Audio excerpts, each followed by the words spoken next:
Timeline: how the growing anger finally pushed Trump to denounce white supremacists.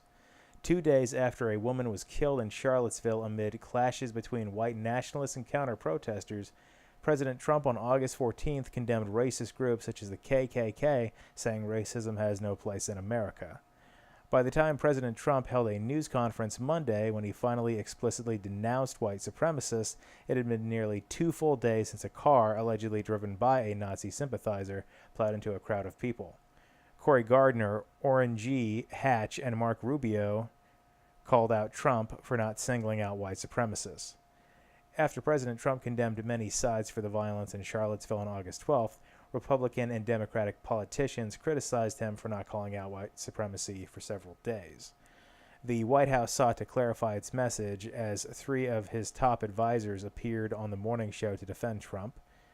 National Security Advisor H.R. McMaster said on NBC's Meet the Press that it ought to be clear to all Americans, that Trump's comments about bigotry and hatred included white supremacists and neo-Nazis.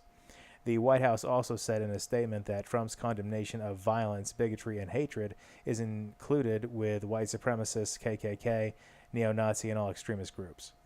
Earlier in the day, Ivanka Trump tweeted a forceful condemnation absent from her father's words: "There should be no place in society for racism, white supremacy, and neo-Nazis." Attorney General Jeff Sessions was on Good Morning America, where he defended Trump, saying that people are making too much out of it, the president not singling out white supremacists. Shortly before 1 p.m. and after 2 days of criticisms, Trump held another news conference and finally denounced hate groups, including the KKK, neo-Nazis, and white supremacists. One group loved Trump's remarks about Charlottesville, white supremacists.